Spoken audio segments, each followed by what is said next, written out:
Good afternoon, everyone. Happy New Year. Thank you so much for joining us today. I hope everyone was able to enjoy the holidays, even though, they looked a lot different for many of us this year. But we're very happy to be kicking off the new year with all of you. I'm Liz Frediani. I'm the Assistant Director for Special Events. I'm here today to moderate the Q&A with us. We have men's basketball head coach Ryan Odom and Director of Athletics Brian Barrio. Before I turn it over to them for a brief introduction, I just want to let everyone know that today we're going to be going through the questions that were pre-submitted. If you're with us live and you have additional questions, there's 3 little dots on the bottom right of your screen, but there's a Q&A feature in there. Feel free to drop any additional questions if they're in there if we don't get to anything that you may want to know. And with that, I'll hand it over to you, Brian, for an introduction.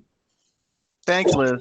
And, first of all, thanks to everybody for being here. It's your support means so much to us all the time, and even more so this year in such a challenging year that, fortunately, in basketball, we're off to a good start. And, it's great that both of our basketball teams are able to bring a little bit of a joy to a campus that's been through a lot this year. So, thanks all of you for joining us. Thanks to Liz for doing this, and most of all, thanks to Ryan for taking time out during a season. I know it's hard. It's always hard to ask a coach during a season to do anything but coach, and it shows you how important you all are to him that he's here. So thanks to Ryan, and look forward to joining you. Thanks, Ryan. Thanks, Liz. For putting this together. This is a great forum. I've seen, obviously quite a few of the other sports that have done this exact format, and it's gone off great. And really appreciative of all the folks that support UMBC athletics and our individual students. It's so welcomed. It's so needed. And I think obviously men's and women's basketball are really 2 that are kind of deep in their seasons right now, and these students are sacrificing so much, but they're doing it because they love it, and they love UMBC, they love school, and they love their sport and their teammates, and we're doing the best that we can right now, and looking forward to this forum here. Looking forward to answering your questions, and hopefully you'll get what you need. But we got a needed bye week there, even though we didn't necessarily want it. It happened, and the guys have done well in this last couple of weeks. We'll talk more about that, obviously, but I'll flip it back over to Liz and let her get going here. Thanks, Ryan. So the team's off to a great start this year. Can you kind of start off by telling us how the players are doing, how they've adapted to the COVID protocols, just a little bit of an overview of how your season is? Yeah, I'm really proud of the guys and where they're at right now, and the staff. Everybody's worked really hard. We're really thankful to even be playing. We talk about that all the time. We're blessed to play. We have to constantly remind ourselves, our current circumstances, and their cancellations, their postponements every day, even prior to games even starting, and everything was so much up in the air back in the summer. And I thought, we're really thankful for the administration. Obviously, starting with Freeman and Greg Simmons and the folks that had to deal with, this pandemic and what are we going to do? I know there's a ton of committees out there that put a lot of time into keeping our campus safe and our students safe and our faculty and staff safe. And we're obviously a part of that. And obviously, in our own athletics department, Brian is certainly led the charge here in a big way, and making sure that we keep things in perspective, and making sure that our students have a chance to chase their dreams and play the sports that they love so much. And then also you talk about the health. Stacy Caron, who's done an amazing job, and her staff who've done so much to give us a chance to play, from setting up the protocols for the conference and the university as a whole, and collaborating with other key constituents, across our conference, and just being flexible and helping us, daily. Not always telling us what we want to hear, but what we need to hear. And, the guys have done a really good job. My first indication that, we were going to have a team that had a chance was the first day when we said, hey, we're gonna be able to go in there and work out, but you're going to have to wear the masks and during the workout. That's just part of where we're at right now, and we're going to have to do it. And, initially I was thinking this is going to be really odd to them. They're not going to be used to this. And it's going to be a bit of a problem. It's going to take some time for them to get used to it. And there's going to be some growing pains here. There's going to be some irritations. And I'm going to have to deal with that. I didn't hear one word, to be honest. They were just so excited to be out there on the court playing with one another, that they just kind of forgot about it. And, I think that was my first indication that, hey, these kids are great kids. They just want to play this game that they love, and they want to have a chance at a season. And it kind of went from there. We went from phase one to it was one coach and one ball and one player to, once we passed that test, we got to the next, and then it was no contact, but you can have 5 out there at a time, and you can go through some plays and offense and defense and do that. We graduated from phase 2 to now entering phase 3, and then, full contact. And all the while we're testing 3 times a week and just trying to adhere to, what the professionals are telling us. And really proud of not only the players, but the staff and everybody involved in the program for sticking to it and doing the best that we can. We understand that we're definitely not out of the woods yet. There's still more season to be played, and we've got to stick to it. But I've just been really impressed with, number one, the sacrifice, number 2, the discipline, because that's the other thing that we talked about. It's going to take discipline. Teams that will advance, in our game, whether it's men's or women's basketball, are going to be the most disciplined teams. There will be some unlucky teams, at times that, end up testing positive, and they feel like they did everything right. That's just going to happen. But we want to minimize our risks, and I think our guys are doing a great job of sticking to that. Thanks, Ryan. Anything to add, Brian? No, I mean, I think what the way Ryan talks about graduating from one step of the process to the next, and you can hear how accurately and how detailed he can describe that. It just shows you how much time has gone into adjusting to this new way of doing business. And I can tell you, it could have become a big drag on both the program and the department if there was a lot of pushback, if there was a lot of questioning, if there was a failure to adjust to the circumstances. And I can tell you that, and that was funny because I was talking to another athletic director not too long ago, and he was talking about some coaches who didn't pick it up as quickly. And it was somebody who knew Ryan, and he said, "But you're lucky you got Ryan," and he's right. And and it means in men's basketball, like it or not, is going to set the tone for how our whole department responds to something like this. And I couldn't be happier, and I couldn't be more proud of how both Ryan and his staff and the student athletes have handled this. Thanks. Yeah, thank you. I appreciate that. So, Ryan, someone mentioned it was stated that being able to adjust however the schedule plays out will be critical to conference success this season. How do you feel the team and staff have adjusted thus far, and what do you anticipate needs to change and/or continue for the team to continue to have the type of success that they are right now? Yeah, I mean, I think the entire pandemic has taught us that nothing is forever. Right around the corner, things can change. You're on lockdown. Oh, we're going to give you some loosening here. You're able to go out again. Oh, we got to go back to it. I think that's the biggest thing. How do you deal with those disappointments, those setbacks? And we've been fortunate so far. We've had some games canceled. But we've been able to continue to practice because we haven't been the ones that have tested positive at that point. So we haven't gone into quarantine and all of that, or isolation. We certainly have had some scares, but they were false positives. At that point. And so I do think it's huge. And we talk to our team all the time about that, and staff, like, how are we going to handle adversity? When it's not a matter of if, it's a matter of when. And this is just a heightened level of that, because of the pandemic that we're all dealing with. And it's really challenging. The schedule is so different. We have longer weeks, which some of the players probably don't like as much because it's more practice, right? Once you get to games, you kind of want to play the games and then you want to get to the games quicker. And, the prep in between is less. And then when you have these longer stretches during the week, you have to practice. You have to keep them in shape, both mentally and physically.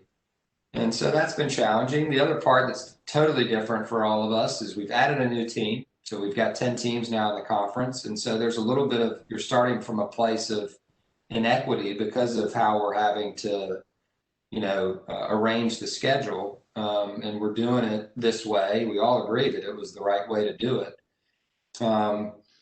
Because, you're having to play a team twice at their place or at your place, back-to-back days, which is a challenge. It's a challenge on their bodies. It's a challenge on their minds. But it's also fun at the same time. Adjustments are made. It limits the travel. It limits our exposure. There's so many positives to it. I kind of like it the way it is, to be honest. I think it's a good way of doing it. Certainly in the circumstances that we've been dealt. You have to be ready. I think whichever team that you're matched up against at that point, you've got to be ready you can't afford to wait till game 2 to all of a sudden try to figure it out. Like, you have to be ready going into game 1 with a solid game plan against that particular team. And then, hopefully if you're lucky enough to win the first one, then you can tweak some things and do it even better in day 2. But if you come in on day 1 and the wheels kind of fall off and you didn't prep the right way, well, you don't have a month to improve before you play that team again. And I think that's a big change for all of us. I think you're seeing I think there was a game the other day, Colgate beat Army by 50 in game 1. And then the next night, Army beat Colgate by 2 or something. So you're going to see some crazy scores out there based on how it's set up. The main thing, I tell you all that to say the biggest thing that we've tried to impress upon our guys is the most consistent teams will win. And we try to be the most consistent team that we can be, from our approach, from our effort, from our focus, from our skills, and limiting mistakes. All those things factor into, whether or not, you're able to advance and be a factor within your own league. As a spectator at these games, it's been interesting an interesting way to watch basketball, to see two teams play back to back, because you can see the little adjustments that are getting made from Saturday to Sunday. And, that's been that chess match is kind of a fun, if you look at the positives this year, that's been one of the fun things to see. Hey, we were going under the screen on that set on Saturday and that wasn't working. So tomorrow, let's try and fight through that screen. And then you see the results. And like Ryan said, you can really, in one day, no personnel has changed. No, there hasn't been a month of improvement. It's like, what can we change tonight to make this better tomorrow? And it's a challenge, and it's I'm sure it's stressful for the coaches, but it's fun to watch. Yeah, it really is. And injuries are part of every season, but it gets heightened when you have a weekend of 2 games. It's almost like a tournament, right? You're going into it. If somebody gets hurt in game 1 and can't play in game 2, again, you don't have a month, all right, to then play them again, or 3 days. You play on a Saturday, Wednesday. A person's probably out, for the next game. And it's happened, across our conference, basically to all the teams that I've noticed so far. They've had missing players, in certain games. And so it really does provide an opportunity for all the guys on your roster to kind of get out there and play. And, we've had some of that this year, and certainly we got some talented players, on our team that haven't gotten the opportunities that some of the more experienced players have gotten on our team, and it's going to be good to kind of see them, step into a new role. But it is fun. I think one of the biggest things that is of importance for all the teams is just to have a very short memory. Whether you won the game in game one or you lost the game, the cool thing is you have another opportunity the next day right away to either do it better than you did it the day before, even though you won, or really just kind of flush the other one down the toilet. And hey, we got another chance right now. We can do it. And so it's been fun. Awesome. Ryan, another viewer question here. Traditionally, the road to the conference championship goes through Burlington, but with their rough start, do you envision other conference members being a bigger threat than the Catamounts down the stretch? Yeah, I mean, Vermont's always a great opponent. They have a good team again this year. They weren't afforded the opportunity of playing non-conference, and so their first game was literally in conference. Talking about injuries, they had several guys that were injured in their first two games that weren't able to play in the first series that they played. And yeah, they had some hard luck in a great game at the end of the NJIT game where they were up one with basically a second to go, and NJIT made a game-winning shot, to win the game. So I think, yeah, I mean, Vermont's going to be right there. But I think one of the biggest things that, I've noticed about this league this year is just the depth. A lot of the teams are very even. The majority of the teams are very even. And so it's going to come down to, end of game possessions and who's got the ball last, who's on defense, who's going to be able to get that key stop or make that key basket. And that's really what conference play is all about. That's what you want it to be about. And, I do think we've got a ton of respect for, obviously, Vermont, but we've got a ton of respect for all the teams that we've played in our conference. Did the viewer think that Ryan was going to trash Vermont on our broadcast? Was that the... Maybe.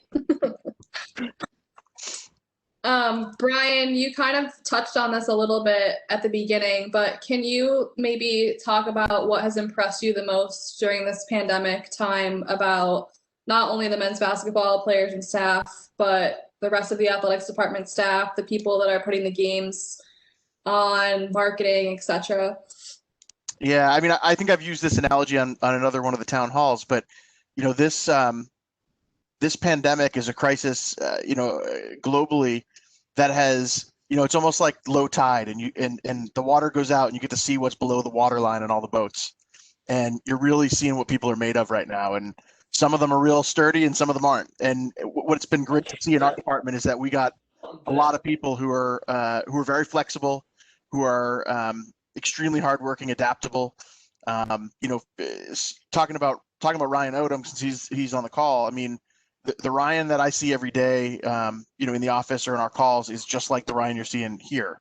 He's thoughtful, he's calm, he's has a good perspective on things, and it's amazing how quickly that goes if you're not, if you don't have that caliber of a person in these roles. And it's just been incredible to see. Like the example I'd give is, that first week or two of the season, I think we had a game.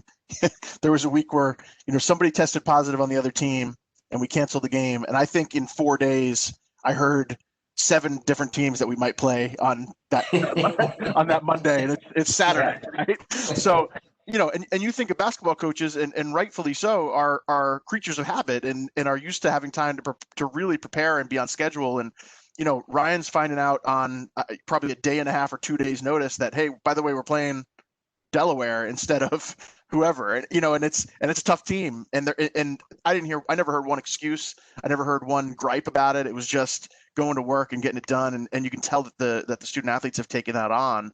And to be so winning's almost secondary in a time like this. But the fact that that's going on and you're responding to it and you're getting out there and playing, and you're playing well and you're winning, I don't have to say anything about what he's done. You can see it on the court. And I, to me, it's just, it's been really impressive to see. And, it's it's hard, and there's built-in, baked-in excuses if you want them right now, and I haven't heard one of them from this group. So it's that's, to me, that's been really impressive, and with the young men too on the team, you can see it. You can see the joy in the way they play, and you can see it on the sidelines, and it's a great group of young men. But it all comes back to our coaching staff, and I couldn't be more impressed. Thanks so much, Brian. I appreciate that. Thanks, Brian. Another scheduling question. I'm not sure which of you want to answer this, but do we know whether or not the games that were scheduled for London will be rescheduled over the next couple of years?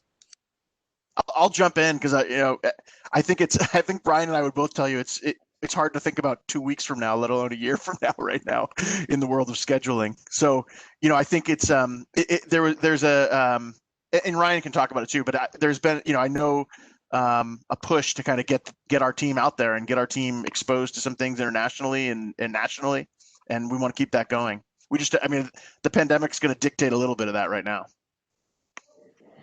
Yeah, they've backed that tournament up. I think it's, what is it, Brian, 3 years now, I think. Yeah. And, obviously one of the reasons we were a primary choice for them, the promoters that were putting it on, was we've got 2 guys from England, on our team. At that point, they will be gone. So we'll just have to play it by ear. But, I do think, our focus right now is on this year's schedule, and certainly we all hope that things are back to normal next year and we can approach it like we typically would, in a given year. But, we'll see. Thanks. Another great question that was submitted. The diversity of our team is reflective of the diversity of our campus, which we love. What do you think has enabled the staff to have success recruiting both good local players as well as solid international players? Yeah, I think what we try to do in recruiting is obviously we know who we want to be, as a program, the culture that we want to have here within our men's basketball program. And certainly we recruit to that. So we recruit folks that fit us, and fit what our culture is, right? And then going outside of that, we have to have guys that fit UMBC's culture, all right, in our community. And so we go about it from that lens there. Like, that's our main focus. Obviously, they have to be good players. They have to be great people. They have to be committed students, because it's so tough here. It's a challenging school. It's one that, it's a place where you go if you want to be challenged. And we try to sell that, in recruiting. This school has grown leaps and bounds, and in its 50 plus years in existence. And so we try to sell, you're going to get, an Ivy League level education. You're going to get high level basketball. You're going to get competitive basketball where you can compete for championships. We can now say that, hey, we've won a championship here, at UMBC, and we're hungry to win more. We want to play in the NCAA tournament. Every year is a goal for us. Winning league titles is a goal for our program. We have great facilities. We have great leadership, from the top to our athletic administration as well, obviously. And so they're great people. If you come to UMBC, you're going to be challenged. You're going to be coached, and you're going to be around other folks that are chasing excellence. And I think that's a place, if I'm sending my son to a place or my children, to a place, I want to know that, are they going to be mentored or are they going to be challenged?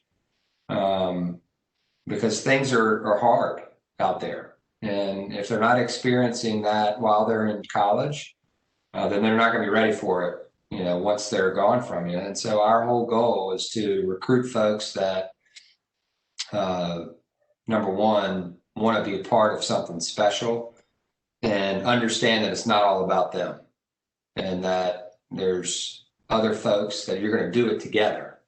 And I think that's what UMBC is all about. If you really think about it, People from all different backgrounds coming together, working together, learning together, challenging one another, solving problems together. And I think our basketball program is a pretty good mirror of that. And there's plenty of other sports, obviously. I think all of our sports try to mirror that, because sports can duplicate that a lot of times, because you are in these moments of intense times, right?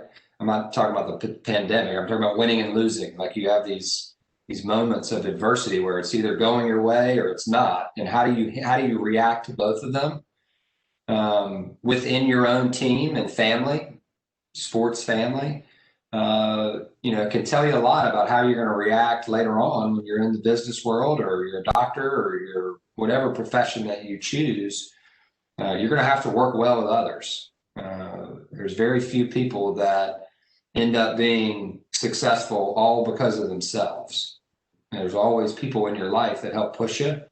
And so we pride ourselves at UMBC on at a key time in young people's life, mentoring them and helping them get where they want to go and learn.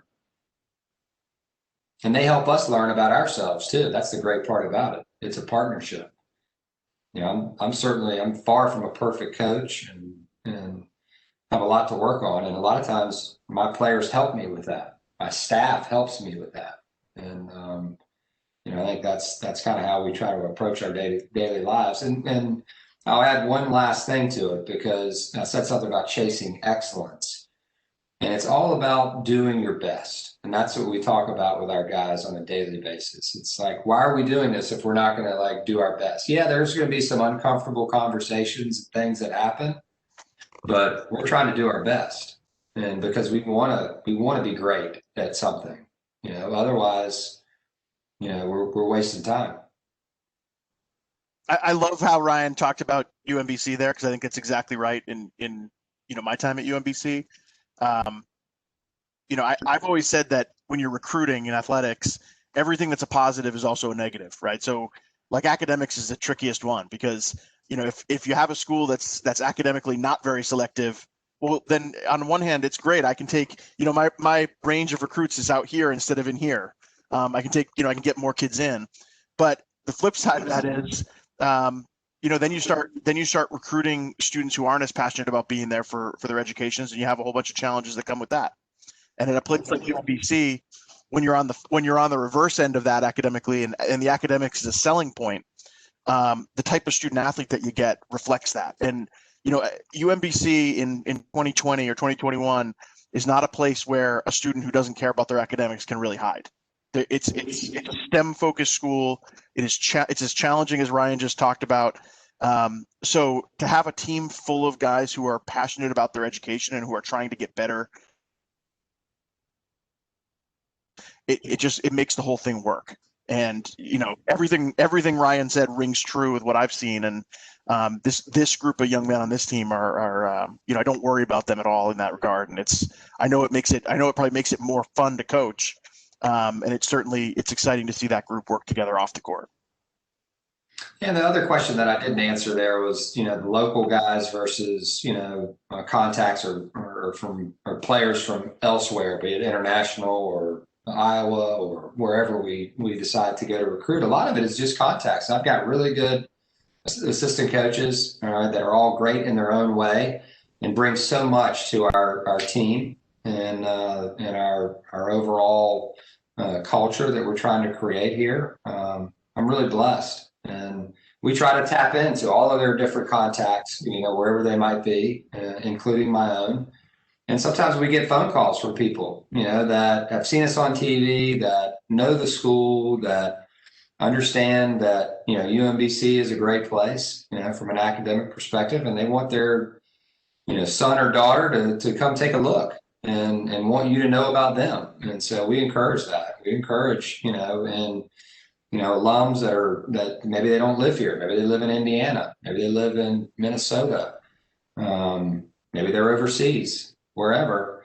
I'm always excited to receive emails about future prospects. Thanks, Ryan. Brian, as the new AD, I guess not so new anymore. It's been a year, but doesn't feel like it. Wow. Do you see all the extra gray in my hair? What are your personal alumni engagement strategies, fundraising strategies? How do you plan to personally connect with men's basketball alumni? Yeah, that's a great question, because I think it's one of the most important things that we do. And if anybody who's heard me talk before, I always talk about the kind of cycle of success in college athletics, and it starts with recruiting great student athletes, giving them a great experience when they're here, and having them leave feeling grateful for the opportunities and the experience that they had, so that they want to give back. And once you get all three elements of that going, it carries itself forever. But what we really want to work hard to do is to reach out to our former student athletes and let them know what's going on here now. And I think in men's basketball, we're more visible than we are in a lot of sports because of the broadcasts and the ways that we're covered nationally. So you have the opportunity to see our teams play, to be aware of what's going on, and that's great. And to me, that's be a platform to do things like this, like we're doing today, and really try and share what's going on within UMBC athletics with our alumni community, because it's critically important to our success to make all former UMBC student athletes feel welcome and feel like they're part of this family for life. So you should be able to come back if you played basketball here in 1995 and come to a game. Well, not right now, but when we're able to have people at games again, come to a game and not have to tell people who you are, and be part of the family and be a part of that inner circle. And so my mission is to make all of our former student athletes feel that way. And we've got some initiatives coming out that are going to help us with that, and hopefully formalize it a little bit.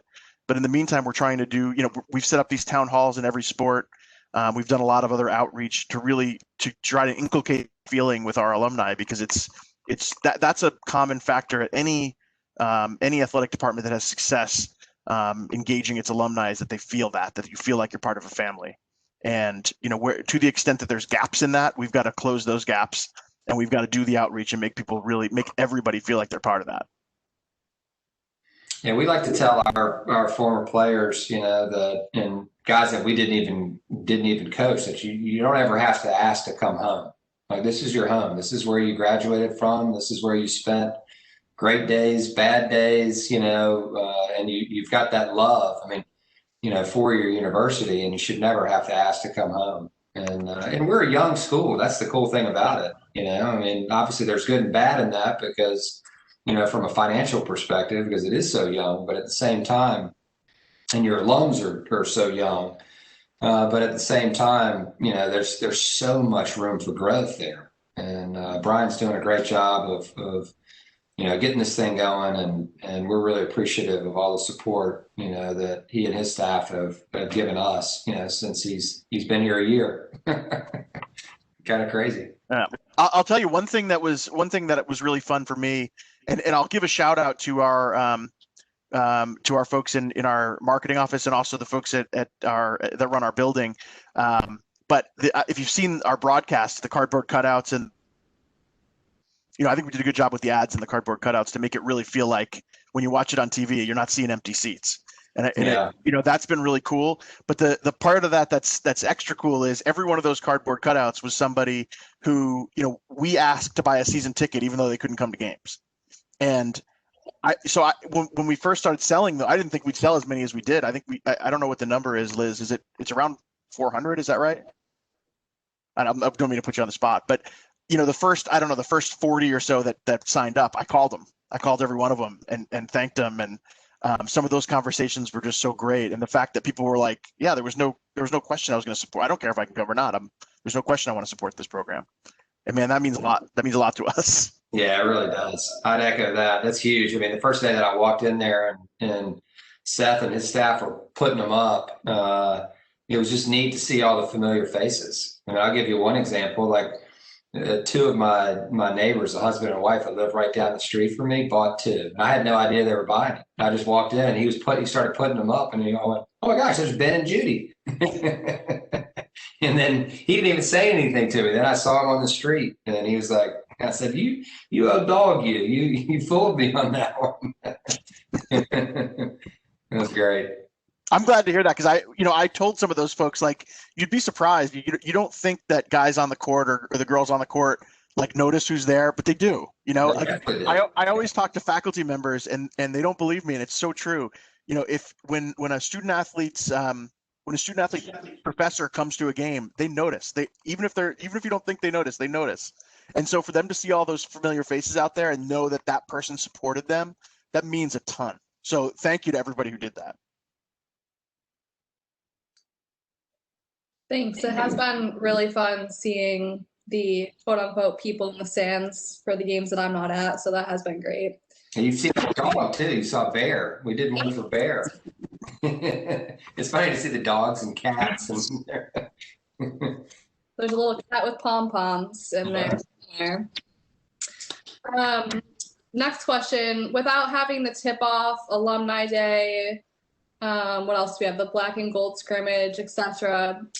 This year, how can alumni best support the program and the department during this time when no one can be on campus or at any off-campus events? Yeah, just hearing about how many events got canceled because of this is heartbreaking, and some of that stuff is like the lifeblood of what we do.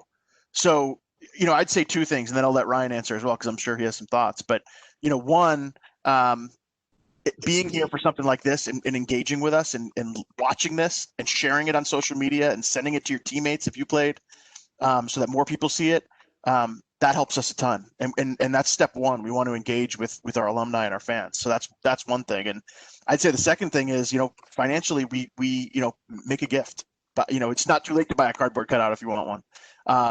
But make a gift to the program. You can do it right on the website. And I think Liz will send out a link to do that as well. But man, every little bit helps this year. I can tell you that for sure. And somebody, we were talking about a $35 gift. That doesn't feel like a lot, but that pays for one of our COVID tests that we have to do, and we're doing a lot of them. So 2 times a week. Yeah. So those are the two big things that come to mind are engage, just engage with us. And any kind of financial gifts that you can make mean the world to us. Yeah, no question. And we also love hearing from former alums, former players. Don't hesitate to reach out to us. If you have questions or anything. Obviously, I've got a pretty big staff, and we always love to hear from folks. I mean, I got a text the other day from Ray Barbosa, who's a former player at UMBC from the 2008 championship team. And when I first took the job here in, I guess it was it 16? Yeah, 2016, we changed the locker room. And we were able to put up, some pictures in the old rack, of that 2008 team. And Ray is the one that's holding the net after they cut it down after that historic victory to win their first championship. And he sent me a text the other day because he's just following the games. He's watching. He was asking. He's a coach, and he was asking about some of the stuff that we run offensively and defensively. But just great to always hear from folks. We really appreciate that. And I'll add in here a little Giving Day plug. We have our first year of a 36-hour Black and Gold Rush. So Giving Day this year is February 24th from 9 a.m. to February 25th at 9 p.m. So that's another way that you guys can help out this year, since we didn't have all those events. We have one final question, the most frequently asked question, and one that you probably can't answer at this time, but when will fans be allowed at the games? February 17th. No, I have no idea. We have no idea. It depends on obviously the Maryland state health guidelines, which we're following to a T. And once hopefully we see the numbers start to come back down and have an opportunity to revisit that. But once the state does that, then we got to look at it as a campus, because first and foremost, we're going to do what's safe and what's right. So we'll work with campus on that. I can tell you, we want fans in, as much as we love those cardboard cutouts, I want the cardboard cutouts out of there and fans in those seats the minute we can do it. But we won't do it till we can do it safely and we're allowed to do it. Great. It doesn't look like there's any more questions coming in right now, so we will wrap it up here. I would just like to thank everyone again for coming. I will hand it back over to Brian and Ryan for closing remarks. Yeah, I'll let Ryan get the last word, but I'll just say again, you know, I'm always coming from a place of gratitude on these things, and you know, Liz, thanks for doing it. Ryan, thanks for taking the time out of your busy schedule to do it, and everybody who's watched it, listened to it, watches it on video, thank you for taking the time, and y'all mean a lot to us. And go Retrievers. Yeah, I'd like to echo that. You know, first and foremost, thanks, Brian, you know, for all your hard work and giving us a chance to play. Liz, thanks for all you're doing, you know, for the department, putting these together. This is unique, and these are very beneficial for everyone, for all the programs and all of our alums. And, you know, we're excited. We're appreciative. We're blessed to be able to play. We're appreciative of the opportunity to play. There's a lot of season left, and so we're just know that our guys are working and they're going to do their best. And you know, we'll worry about the results afterwards. But you know, at this point, they're focused on trying to have a season and trying to do their best within that season. And next up for us is UNH, and we're heading up there, and we'll play 2 games and on their campus, and then we'll bring it back home. And start over another week and get ready for the remainder of the season. But thanks again to all the dogs out there that tuned into this, and we'll see you down the way. Thanks, everyone. Thank you. Good luck this weekend to the men's basketball team, and thanks everyone. Thank you, Brian, again. We will send out the recording via email. Have a great night. All right, thanks, everyone.